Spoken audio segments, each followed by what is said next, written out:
Welcome back नाजरीन। हम programme के इस हिस्से में ज़िक्र करेंगे जो सैलाब पाकिस्तान में इस साल आए हैं।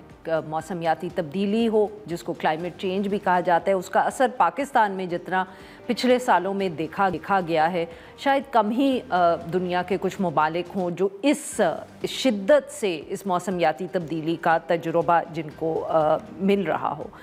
इस साल भी जो सैलाब आया, ख़ास तौर पे जो पंजाब में तबाही हुई वो हम सब ने देखी।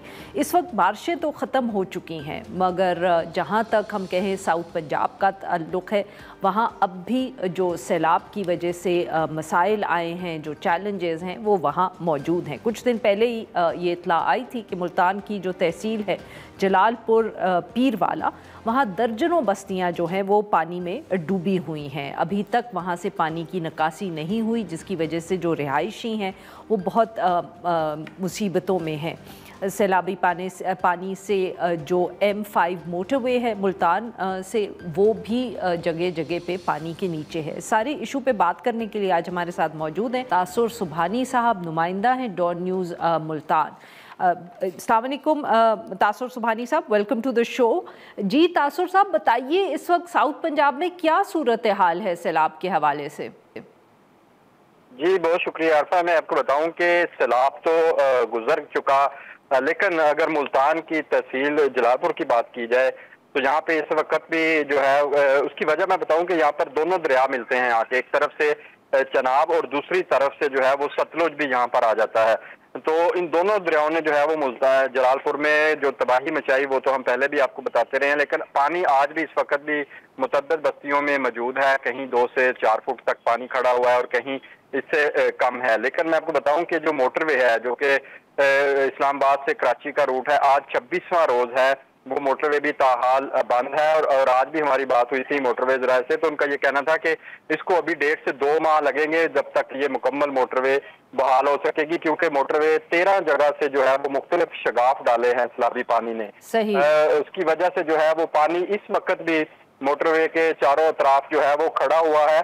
जो नुराजा भट्टा बंद टूटा था जिसके बायस ज्यादा तबाही मचाई थी इधर जलालपुर में पानी ने, वो जो सतलुज का पानी था वो कन्वर्ट हो गया था वहां से, क्योंकि गिलानी रोड को भी तोड़ा गया था। तो वो सतलुज का पानी घूम के वापस चनाब में आता था, फिर चनाब से पानी घूम के वापस सतलुज में, तो पानी इधर सर्कल ही करता रहा जिसके बाद पानी आगे नहीं जा सका। तासुर साहब ये बताइएगा कि जो बस्तियां अभी पानी के नीचे हैं उसके रिहायशी क्या वहां से मुंतकिल हो गए हैं कहीं और वो वहीं रह रहे हैं, उनकी क्या सूरत हाल है?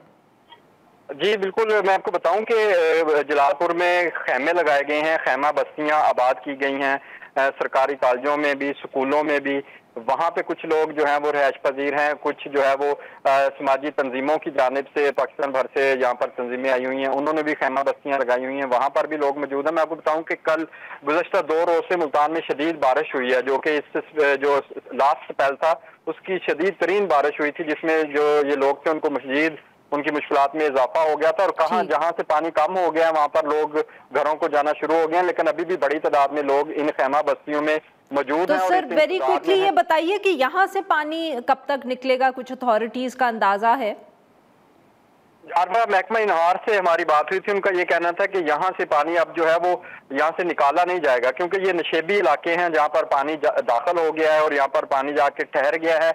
ये पानी अब जो है वो खुद ही यहाँ से सूखेगा और उसके बाद जो है लोग जो है वो यहाँ पर पहुंचेंगे। उनका ये कहना था कि यहाँ से अब पानी निकालना जो है वो मुमकिन नहीं है, क्योंकि ये नशेबी इलाके हैं और यहाँ पर पानी खड़ा रहेगा। क्योंकि मजीद भी पानी दाखिल हो रहा था, वो 2 रोज कबल जो उस बंद को, जो नुराजा भुट्टा बंद है उसको बंद कर दिया गया है। अब मजीद पानी यहाँ पर नहीं आएगा, लेकिन ये पानी जो है वो इसको यहाँ से निकाला भी नहीं जाएगा, ये खुद ही पानी जो है वो सूखेगा, जिसके बाद बहुत बहुत शुक्रिया तासुर, आपने हमारे लिए वक्त निकाला। नाजरीन आज के लिए बस इतना ही। Will be back tomorrow at the same time.